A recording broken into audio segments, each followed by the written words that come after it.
Imamaya,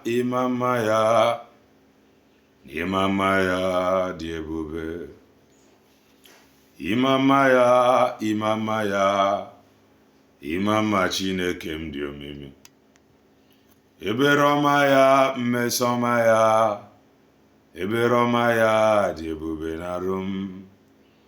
Imama Chukwu, Imama Chineke m dị omimi. Imama odogwu, yedemaya juru m anya. Imama ya, Imama Chineke m dị omimi. Igbo bụ Igbo. Ụtụtụ ọma, ihe ọma, mgbede ọma, depending your time zone. Anyị ya dịka echi. Maka na echi adịghị agwụ agwụ, ka anyị na-agbaga. Ọ bụ na isi onye bịa, what are you waiting for? Click the like button, subscribe, comment, share. If anyị na-ekwu na nke ikpeazụ oye eruru gị. Remember, if I na-eme ka ebe bụ common sense, that is not to say na anyị ka ga-efe wee malụ. Mana if anyị ji eme common sense bụ na-eme ife mana ntụ osi wee gbatakwuru gaa na-echefu. If you are just coming across our channel for the very first time, this is Kelenna TV. We are live and we are direct, bringing you the gospel of redemption like your doorstep. I just want to make common sense as always. Igbo bụ Igbo. O nwere ilu ndebe anyị na-atụ. And ilu ahụ ndebe anyị na-atụ, ha sị na ọ kpatara nkụ ahụhụ nọọsụ ngwere bara ya ọrụ. Ka nna gbagere, ọ kpatara nkụ ahụhụ osi ngwere bara ya ọrụ. And o mere ofu nwanne anyị bịara na my comment section bịa dee ife. Ọ sị that nwunye Mazi Nnamdi Kanu na onye ga anyị ọrụ. Nsị yes, na onye gwara anyị ọrụ, and that ọrụ onye anyị, we are doing justice to it. So ịpụtafụ ka anyị na-eme justice na ya bụ ọrụ. Don't get angry because ọrụ anyị ka ọ bụla media as a blogger. Ịghọtago ihe ọbụla anyị fọrọ dị ọdị anya anyị ewepụta ya gbarie ya ka ụwa dukwe fụ ka o siri gbatakwuru ka nna gbaghere. So onye kpatara nkụ ahụhụ ọ ya si ngwere bịara ya ọrụ. Ịghọtara? I am going to read out what she wrote banyere underground work ọ na-arụ. Then you raise aka gị join izie with ndị sịla ha na-arụ ọrụ underground. And she admitted that the underground work failed. That is to say, the underground work ahụ ndị leadership na-arụ. Because leadership na-arụkọ ọrụ with yanwa. So they believe strongly ya wetara ha ji ekwu okwu ka ị kala eweta ego.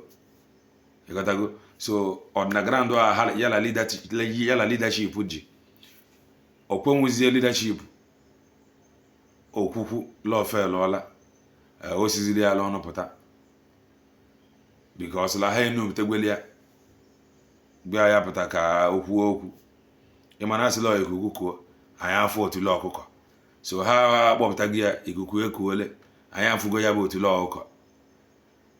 And immediately ọ bịara mechada broadcast ọ mere la radio Biafra.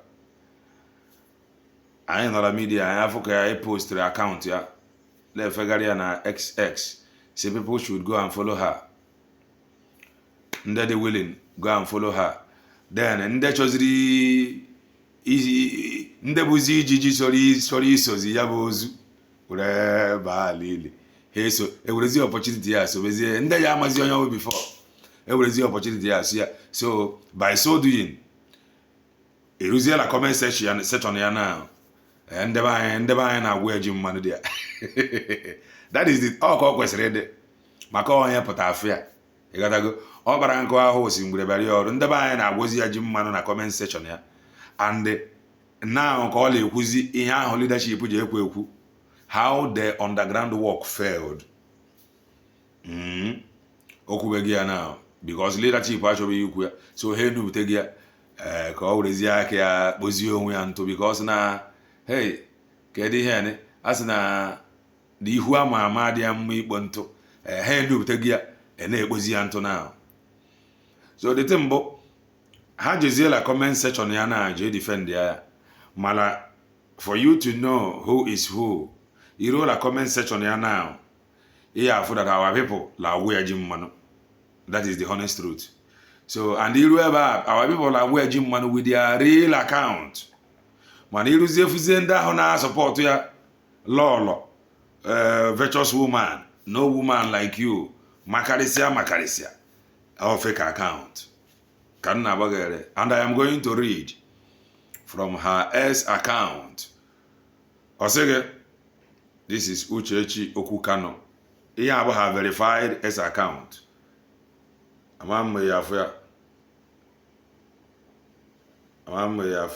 don't think any affair. Man, even they read here from her S account. So you look here for the thing her S account. Osege, I have done a lot of activities in the background, and that has not favored the stance of our quest. Otiliawa. She have done a lot of activities. Obezie mbochori endizia. Otizia ya hour. That hour, like collectively, bunke yela and the leadership. Mala leadership ekula lika wula hala hefe lola. That thing called Mazi now. You gotta go. Also, I have done a lot of activities in the background, and that has not favored the stance of our quest for the release of my husband, MNK. But notwithstanding, not without reason. Omelo to activity. La background. Banyene okudia. Maladete ne favor her. Not with reason. That reason be best known to her. Or whether the reason. Neke yawa. Lande hala hakwe the activity with them the reason. Before you put eba egbamelo la anu iche. DOS ala anu iche. Or leadership. Leadership when you lobby firm. Or basi la lobby firm. La anuko with them. Leadership when you lawyer. Ha they are who's lawyer nke ha actually alone. Can na wage. So linyeni ni efra na gwage kemgbe underground. Ha enu bitegia. Makali ihu de mma adia mma ikpo ntu ha enu bitegia ogbewego onwe ya ntu now. Ola agbazi ụwa niile. Lọọrụ niile ha la-arụ underground. Lọọrụ ahụ did not favor them. Lọọrụ ahụ be a failure. Lọọrụ ahụ failed. Dead on arrival. Ndebe anya wurela amụ ya mmiri la comment section. Now, ka anyị jekwa je defend zie, ka ịgwakwa ndị gbara gị pụta ka ha je defend ya. Because na ndebe anya apụtago. Ha la-amazi ya mmiri la comment section. Okay, let me read again. I say, fighting for my husband and keeping the steps out of the public's consumption. Reasons being to keep the real enemies in the dark. La reason you were trying to be underground within the leadership, yeah, but keep the enemy underground. But now you are now telling the enemy that all your underground work for the past years did not favor you, that you have failed. That is what you are telling that the same public, that the same enemy, yeah, that your years of underground work with the leadership, it did not work.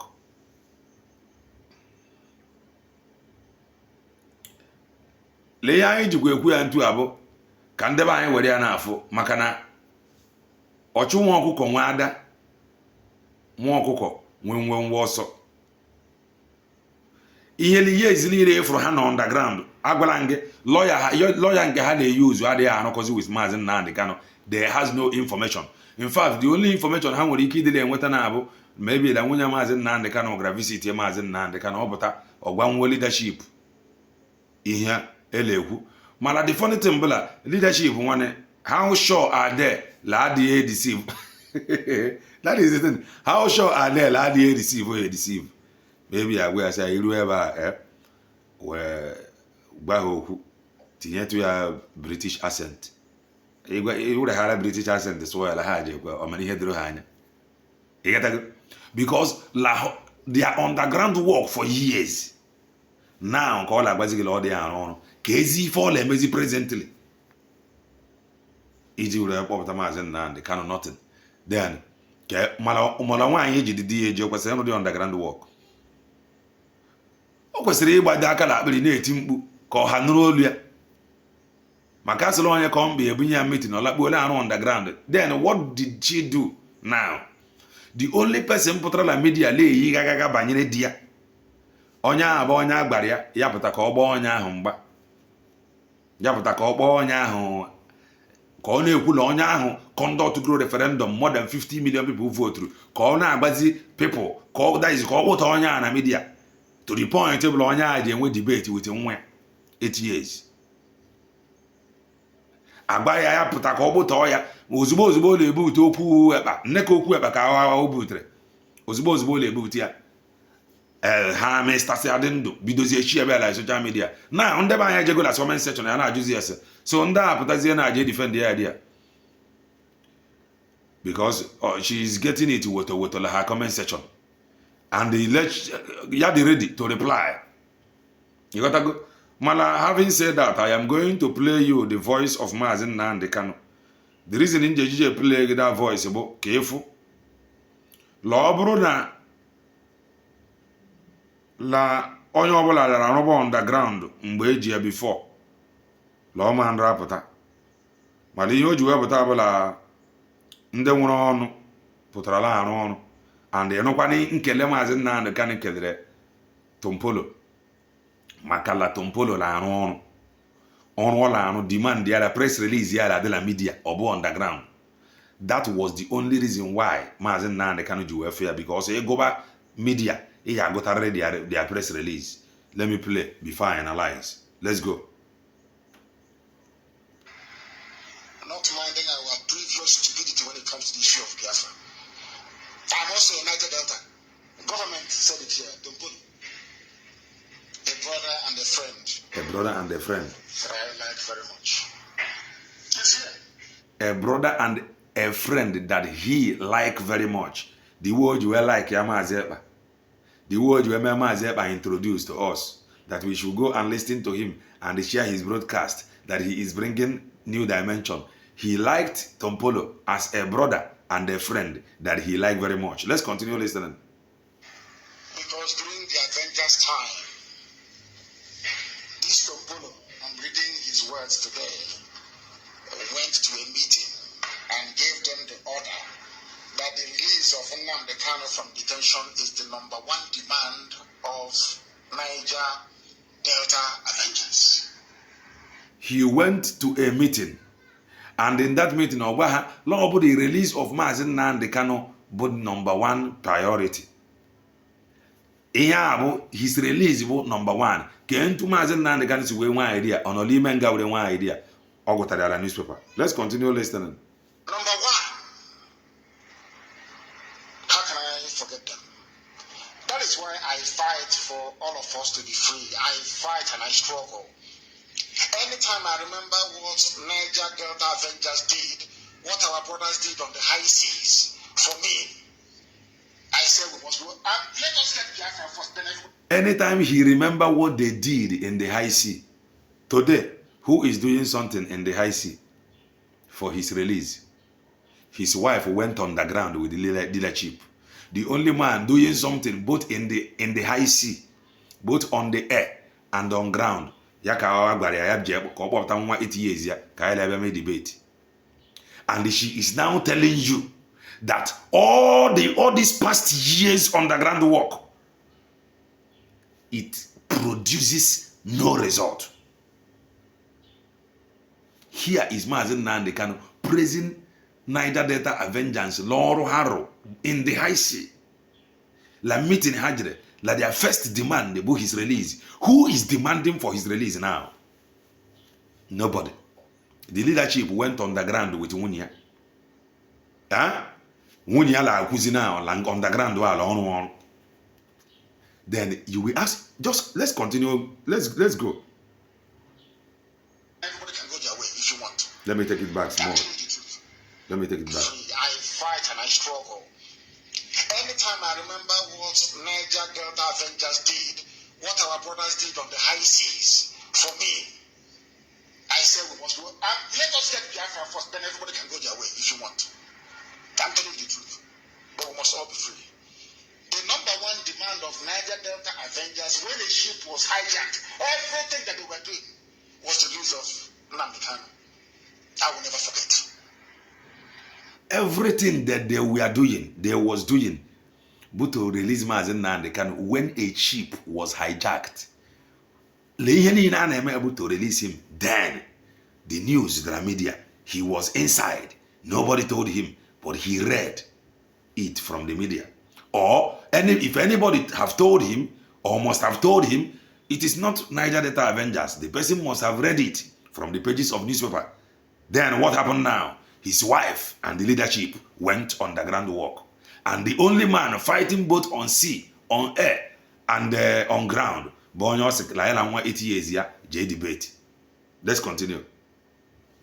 Sometimes I speak in a manner that most of them may misunderstand, but in my heart, every blessed day, I pray for our people from the southern part of Biafra.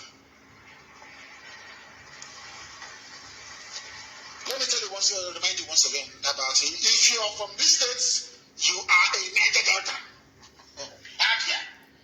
Wait, those shouting, I am Niger Delta, I am Niger Delta. We oye. He want to read out those that made up Niger Delta. He first to mention Abia. Pay attention. Bayelsa, Cross River, Delta, Edo, Imo, Ondo, and Rivers, including those in Auchi.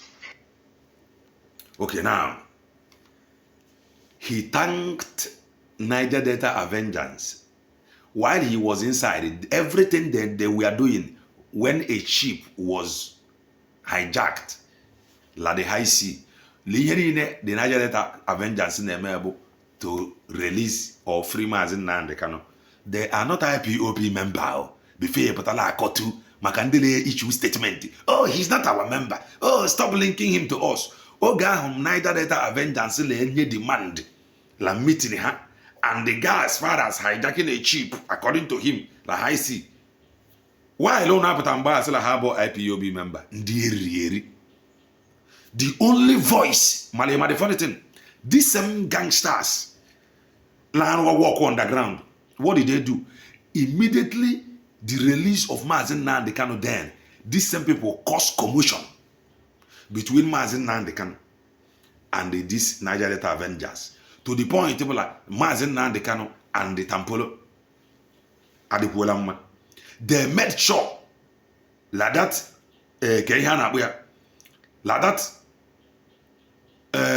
hand-to-hand work did not continue. Let me read out something to you, because I got this video from Mazi's account. Let me read out something to you. Here is Mazi Nnamdi Kanu acknowledging how Tompolo and the Avengers demanded his release in 2016.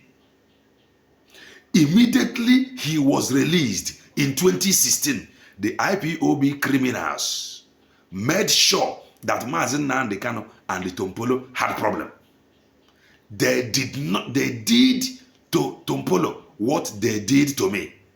Destroyed their relationship with gossip today, because some of their gullible followers have no brain. They are bragging how they fought for Mazi Nnamdi Kanu release in 2016. Ask them, what exactly did they do? People roar lelu high sea. We are formidable, we are this. People that is not their member did marvelously well both in their meetings. Hale in your press release. La first thing hand the book Mazi Nnamdi Kanu release here. The people went as far as Gala High Sea, hijack your ship, all because of Mazi Nnamdi Kanu. What did some people that paid this price get at the end? These same gangsters caused problem between Mazi Nnamdi Kanu, Niger Delta Avengers. They scattered all their plans. They made sure that these two people never work together. Then you do what is happening today. After causing that problem between Mazi Nnamdi Kanu and the Niger Delta Avengers and Tompolo, They said that they are the one that fought for Mazi Nnamdi Kanu release. Then Mazi Eba is asking here, ask them, what exactly did they do like that 2016 that forced the federal government to release Mazi Nnamdi Kanu? The answer is nothing. Nwoke losi ogu, nwanyị nwere akụkọ, obu today ka ha bidoro ya. Ya wetara ozugbo a na-ejide Mazi Nnamdi Kanu na nke a hasigolo political solution. Ha sịgala ha na underground la arụ ọrụ. Le ihe ha ji eme ihe a bụ ka ndị ya apụtakwa ibe ikorokwu ya n'isi bịakwa koria n'isi at the end of the day. Ka ha nwapụtakwa gbagala how formidable ha dị ihe niile a asị asị. Niger Delta Avengers, you are hearing from Mazi Nnamdi Kanu how they fought for his release. Then what did they get in return? The gangsters, the benefactors of the structure, those benefiting from the structure, they made sure that these two people never work together. They quickly said that they fought for Mazi Nnamdi Kanu release. Now, what's it? Let them fight. They are not fighting. They are underground. The Mazi Nnamdi Kanu wife is telling you now that their years of underground did not produce anything meaningful. This is Mazi Nnamdi Kanu thanking Tompolo. What happened? Why the relationship did not continue? Because like the gangsters that is defending structure, now make a show. Like these people that have something to offer, La Biafra struggle, that they did not get to close to Mazi Nnamdi Kanu. They are the structure defenders. They are the leadership. They are the same people that is on underground with Mazi Nnamdi Kanu wife. And the underground did not yield any good result. Until now, how do they Mazi Nnamdi Kanu? Like their years of underground work did not work. Then what did they do in return? He used where now. Ke already is Mazi Nnamdi Kanu kahababa ke ha chori me ngaja abala agbago ku ile gente be fear put comment rubbish here. Oh, how Mazi Nnamdi Kanu did it. How is a spirit? He is a spirit. In 2016 continue to be. He acknowledged the activities of Avengers, including Tompolo, for his release. Why didn't he work with them again? That should be the question. He is a spirit. He did this. He did that one. And we are not against you telling us that he's the spirit. But remember, he did not just become spirit today. He was a spirit in 2016. While men fought gallantly on the high sea for his release, why didn't he continue working with them after his release? The gangsters create problem between him and them. That was why that relationship closed.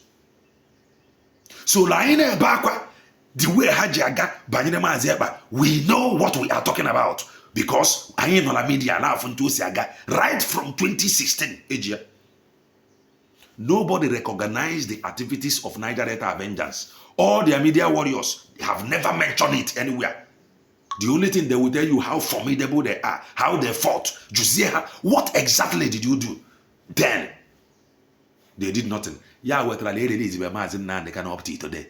Niger Delta Avengers alakbole, Tompolo alakbole. The only person le kuzia now, but Mazi Eba. Yaka hala achu mbiaka ke daizi ke kechikwe to apia, ekechi to apia obo so bole megide jidema Mazi Nnamdi Kanu orebota. We cause a problem jela Mazi Eba. E were return back to agitation which can happen. Your man Mazi because now anyandeba anye mepego well. Mazi Nnamdi Kanu make the rapota with a gas rea ogre 2016. Wetra yaw and this man roarule la haisi. Umwoko kolira le kuku ha mamri. Ha je gulimri. Ha dia la their location. Ha le zogari. Ha je buliegbe. Ha dia ha le zigi leje. E urege na cause problem. Ngiwa no on ground. E urege na cause problem. E do address. The problem is some of you emoku sex to media. Ya wetra nja baga inwoto ozi anyi chia ya odi mgbe ha gafeta gi uzo no one ka mmadu kpọrọ ya legre because many of them has no smartphone. Talk more of data. How these people created problem between Mazi Nnamdi Kanu and the Niger Delta Avengers and Dokubo. Immediately his release, Yalandi Arokozi again. These guys made it happen, made it possible. Like their relationship did not continue.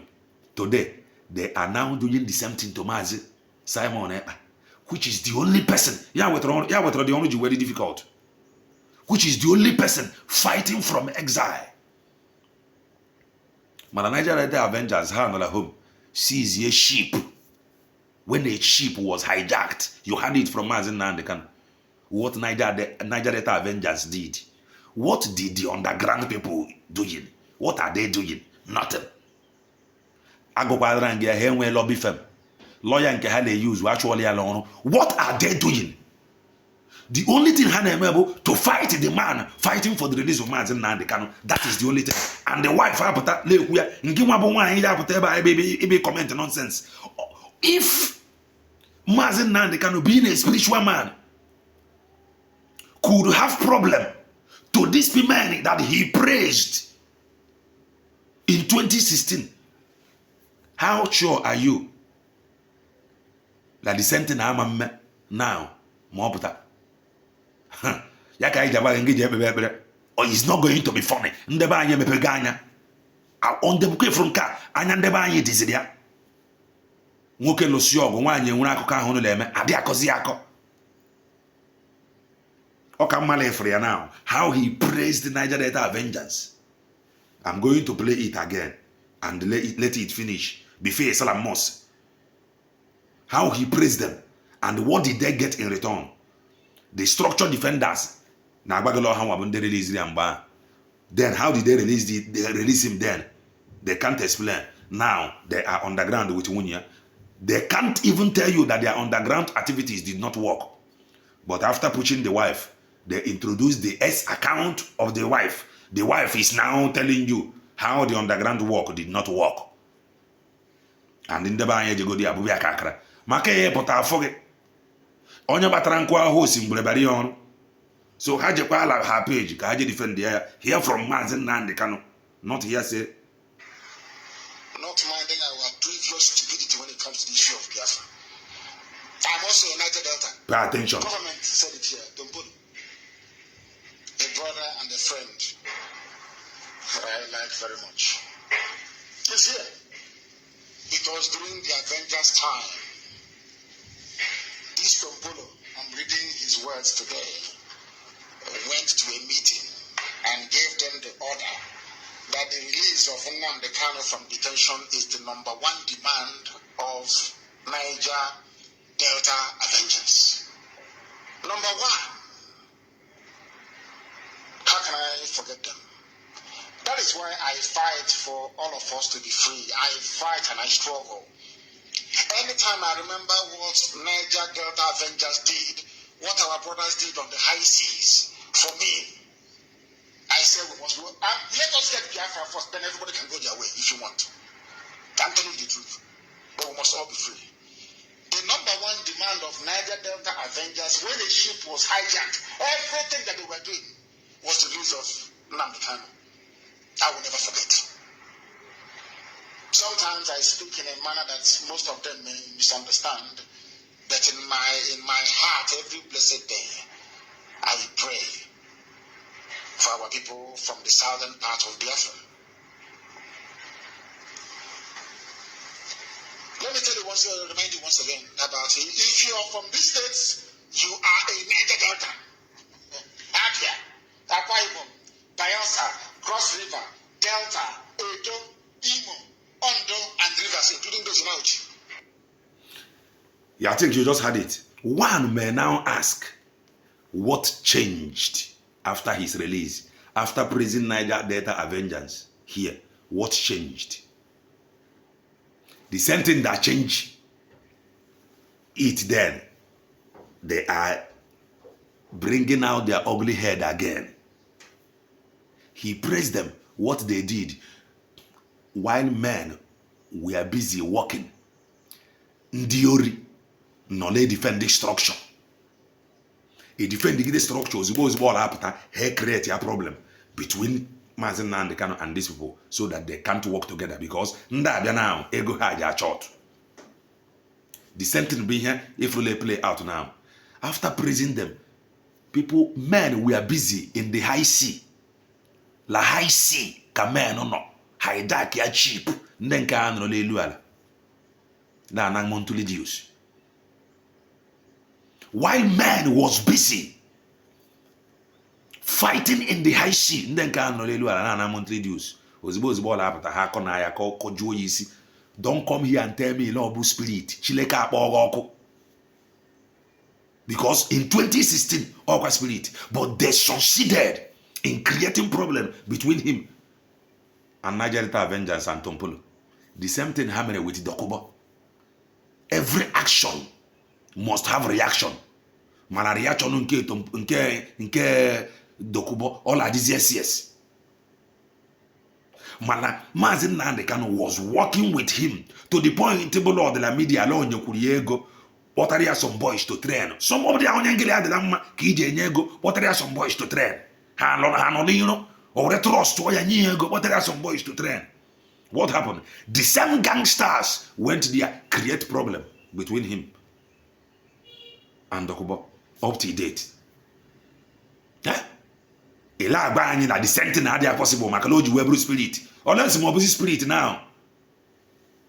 These guys can do anything.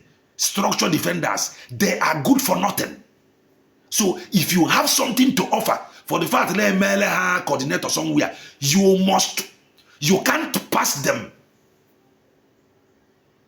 You can't bypass them to Mazi Nnamdi Kanu. That is the problem. Because they are the coordinator, HUD, they are this, they are that, they are everywhere. Men that has nothing to offer. Praise Niger Avengers. What changed? After God, these guys pay a price here, and he came out all of a sudden. And then law fight. What is holding them from fighting it now? Nothing. Like or